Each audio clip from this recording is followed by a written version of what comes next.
Hello, नमस्कार sir. हां, नमस्कार सर. बोला ना. सर, आपण सकाळीच बघितलं की तुमच्या चॅनलच्या माध्यमातून नुकसान भरपाईविषयी एक माहिती देण्यात आलेली आहे हो, हो, हो. आणि त्यामध्ये तुम्ही सांगितलं की दसऱ्यापूर्वी शेतकऱ्यांच्या खात्यामध्ये पैसे जमा होण्याची शक्यता आहे. हो. तर सर, कोणकोणत्या शेतकऱ्यांना ते पैसे जमा होणार आणि कोणकोणत्या जिल्ह्यामध्ये किती निधी वाटप झालेला आहे आणि त्यामध्ये कोणते जिल्हे आहे आणि कोणते जिल्हे वगळण्यात आलेले आहे? तर त्याबद्दल तुम्ही एक शेतकऱ्यांना डिटेलमध्ये एक माहिती देण्याचा प्रयत्न करावा सर. तर नक्कीच राज्याचे उपमुख्यमंत्री तथा अर्थमंत्री अजित पवार साहेबांच्या माध्यमातून शेतकऱ्यांसाठी एक आनंदाची बातमी देण्यात आलेली आहे.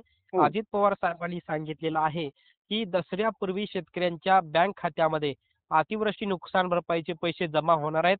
आपण पाहतोय जून, जुलै, ऑगस्ट आणि सप्टेंबर महिन्यामध्ये हां. मोठ्या प्रमाणामध्ये राज्यातल्या बहुतांश जिल्ह्यामध्ये अतिवृष्टी झाली होती. अतिवृष्टीचे पंचनामे काही जिल्ह्यामध्ये सुरू आहेत. काही जिल्ह्यांचे पंचनामे पूर्ण झाले आहेत. काही जिल्ह्यामध्ये नुकसान भरपाई मंजूर झालेली आहे. काही जिल्ह्यांचे जी-आर सुद्धा निर्गमित झालेत. हो. आता आपण सुरुवातीपासून बघूयात, की कोण्या-कोण्या जिल्ह्यामध्ये दसऱ्यापूर्वी म्हणजेच 2 ऑक्टोबर 2025 पूर्वी पैसे जमा होणार याची थोडक्यात माहिती घेण्याचा प्रयत्न करूया. यामध्ये आपण पाहतो विदर्भापासून सुरुवात करूया. विदर्भातल्या 5ही जिल्ह्यामध्ये मोठ्या प्रमाणामध्ये सप्टेंबर आणि ऑगस्ट-सप्टेंबर महिन्यामध्ये अतिवृष्टी झाली. त्यामुळे या 5ही विदर्भातल्या जिल्ह्यामध्ये नुकसान भरपाई मंजूर झालेली आहे. ज्याचे पंचनामे सुद्धा आता जवळपास पूर्णच होत आलेले आहेत.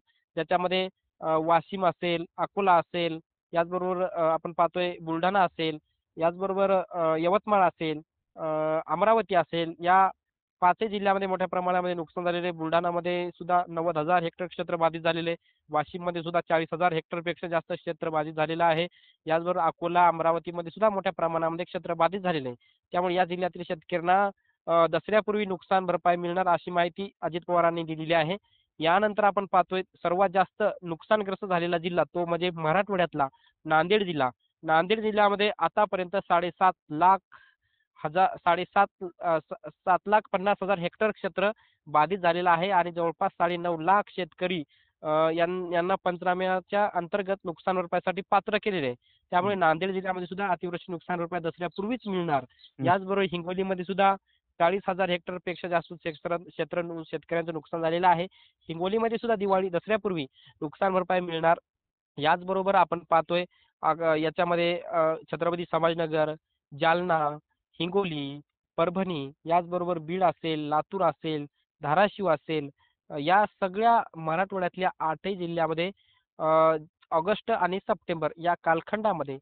अतिवृष्टी झाली, सतत पाऊस पडला. त्यामुळे मोठ्या प्रमाणामध्ये शेतकऱ्यांचं नुकसान झालं आणि हे सगळे जिल्हे पूर्व विदर्भातले, मराठवाड्यातले, दक्षिण महाराष्ट्रातले किंवा उत्तर महाराष्ट्रातले या सगळ्या जिल्ह्यातील शेतकऱ्यांना 2 ऑक्टोबर पूर्वीच म्हणजे 2 ऑक्टोबरला दसरा आहे.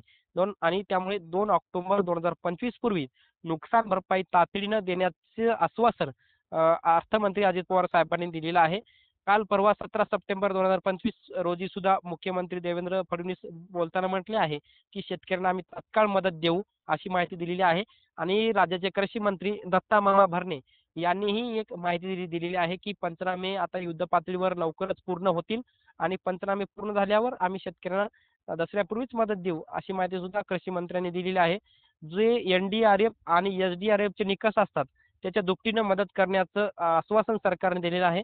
आता एन-डी-आर-एफ आणि एस-डी-आर-एफच्या निकषाच्या दुप्पट मदत म्हणजेच हेक्टरी ₹13,600, जिरायतीसाठी, बागायतीसाठी हेक्टरी ₹27,000, बहुवार्षिक फळपिकं ज्याची आहेत त्यांना हेक्टरी ₹36,000 आणि ही सगळी जी मदत आहे 3 हेक्टरच्या मर्यादेपर्यंत. जुनी जी मदत होती 2 हेक्टरच्या मर्यादेपर्यंत मिळायची. परंतु आता त्या निकषाच्या दुप्पट वाढ म्हणजे 2 हेक्टरऐवजी आता 3 हेक्टरच्या मर्यादेपर्यंत या शेतकऱ्यांना ही नुकसान भरपाई मिळणार आहे. हं. आता याच्या अगोदर सरकारने जवळपास 3 ते 4 जी-आर निर्गमित केलेत.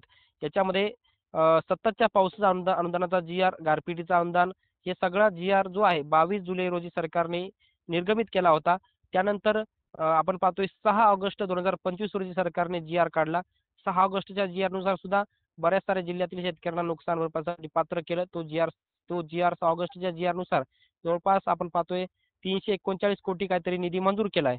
आणि त्याच्या व्यतिरिक्त आपण पाहतोय कालच 18 सप्टेंबर 2025 रोजी एक पुन्हा जी-आर निर्गमित केला. त्याच्यामध्ये परभणी जिल्हा असेल, किंवा सांगली असेल किंवा सातारा असेल. या तिन्ही जिल्ह्यातील शेतकऱ्यांना सुद्धा अतिवृष्टी नुकसान भरपाई मंजूर केलेली आहे. आणि अजूनही ज्या शेतकऱ्यांचे पंचनामे बाकी आहे त्यांचा अहवाल जो आहे शासनाकडे गेल्यावर त्याच्यावर वेगळा निधी मंजूर होईल आणि हं. त्याचा वेगळा जी-आर निर्गमित होईल. अशी सुद्धा माहिती कृषी मंत्री दत्तामामा भरणे यांनी दिलेली आहे आणि राज्य कृषी मंत्रालयाच्या माध्यमातून ही माहिती लवकरात लवकर गोळा केली जाईल. अशी सुद्धा माहिती सरकारच्या वतीनं देण्यात आलेली आहे. ज्या शेतकऱ्यांचं शेती पिकांचं नुकसान झालेलं आहे त्यांना शेती पिकांच्या नुकसानीसाठी निधी मंजूर केला जाईल. ज्या शेतकऱ्यांचं जमिनी खरडून गेलेल्या आहे, जमिनीच्या भूसंपादनासाठी सुद्धा निधी मंजूर केला जाईल. म्हणजे नुकसान भरपाई दिली जाईल किंवा ज्या शेतकऱ्यांचं गुरं-ढोरं, गाई, म्हशी, बैल किंवा इतर साहित्य ज्या शेतकऱ्यांचं वाहून गेलंय त्यांना सुद्धा मदत केली जाईल किंवा ज्या शेतकऱ्यांचं कुटुंबामधलं पुराच्या यानं वाहून गेलं असेल किंवा मृत्युमुखी पडलेला असेल, तर त्यांना सुद्धा वेगळी मदत मुख्यमंत्री सहायता निधीमधून केली जाईल. अशी सुद्धा माहिती शासनाच्या वतीनं देण्यात आलेली आहे आणि कालच मीडियाशी बोलताना राज्याचे उपमुख्यमंत्री तथा अर्थमंत्री अजित पवारांनी स्पष्ट केलेलं आहे, की ही मदत आम्ही शेतकऱ्यांना तातडीनं देणार आहोत. कारण की शेतकऱ्यांचं 100% नुकसान झालेलं आहे आणि तातडीनं मदत म्हणजे आता येणारा जो दसरा सण आहे, दसरा सण आता आहे 2 ऑक्टोबर 2025 ला. म्हणजेच येणाऱ्या 2 तारखेच्या अगोदरच या निधीचं वितरण होईल. अशी माहिती अजित पवारांनी दिलेली आहे. तर ओके. धन्यवाद सर. तुम्ही शेतकऱ्यांना एक महत्त्वपूर्ण आणि डिटेलमध्ये माहिती दिल्याबद्दल. नक्कीच सर. धन्यवाद.